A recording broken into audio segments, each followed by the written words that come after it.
warahmatullahi wabarakatuh.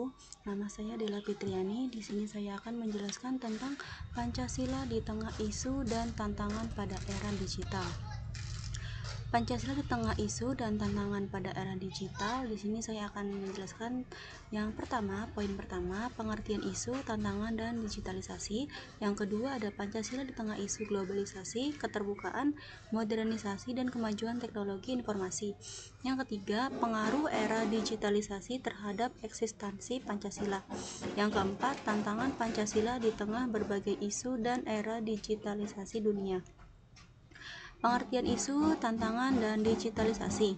Isu adalah suatu persoalan, permasalahan, atau topik yang sedang menjadi perhatian masyarakat karena memiliki pengaruh atau dampak terhadap kehidupan. Isu dapat berkembang di berbagai bidang seperti sosial, politik, ekonomi, budaya, pendidikan, maupun teknologi. Isu biasanya memerlukan perhatian dan penyelesaian karena dapat memengaruhi individu maupun masyarakat secara luas. Tantangan adalah hambatan, rintangan, atau kondisi yang harus dihadapi dan diatasi untuk mencapai tujuan tertentu. Tantangan muncul seiring akibat dari perubahan zaman, perkembangan ilmu pengetahuan, teknologi, maupun dinamika kehidupan masyarakat. Lalu ada digitalisasi, adalah proses pemanfaatan teknologi digital untuk mengubah, mengelola atau meningkatkan berbagai aktivitas layanan dan sistem sehingga menjadi lebih efektif, efisien, dan juga mudah diakses. Lalu ada Pancasila di tengah isu globalisasi, keterbukaan, modernisasi, dan kemajuan teknologi informasi. Globalisasi adalah proses meningkatnya hubungan dan interaksi antar negara di berbagai bidang seperti ekonomi, budaya, pendidikan, dan teknologi.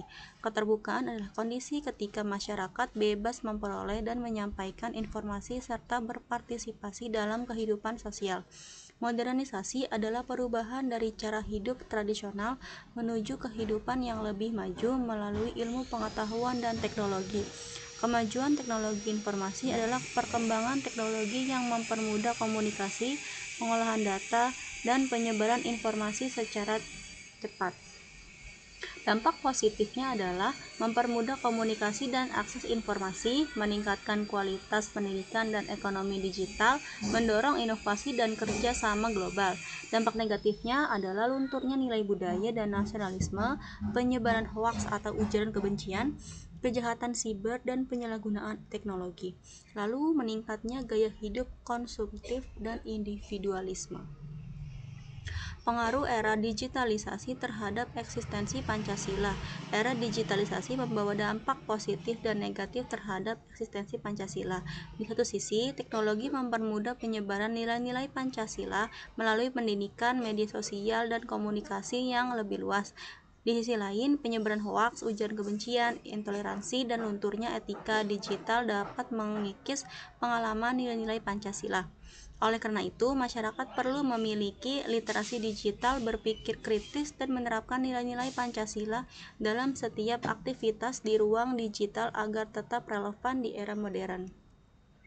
Pancasila menghadapi berbagai tantangan di era digital seperti penyebaran hoaks, ujaran kebencian, intoleransi, radikalisme, serta pengaruh budaya global yang dapat menggeser nilai-nilai kebangsaan. Selain itu, perkembangan teknologi yang sangat cepat menuntut masyarakat untuk lebih bijak dalam menggunakan media digital. Oleh karena itu, penguatan Pancasila pendidikan, karakter, literasi digital, berpikir kritis, serta pengalaman nilai-nilai Pancasila dalam kehidupan sehari-hari menjadi kunci agar Pancasila tetap menjadi pedoman hidup bangsa di tengah perubahan zaman. Dan kesimpulannya adalah Pancasila tetap menjadi dasar negara, ideologi, dan pedoman hidup bangsa Indonesia yang relevan di tengah berbagai isu dan tantangan para era digital. Meskipun perkembangan teknologi menghadirkan tantangan seperti hoaks, informasi yang tidak benar, radikalisme, dan serta lunturnya nilai-nilai kebangsaan, Pancasila tetap menjadi landasan moral dan etika dalam menghadapi perubahan zaman. Baik, itu saja yang saya dapat sampaikan. Terima kasih. Wassalamualaikum warahmatullahi wabarakatuh.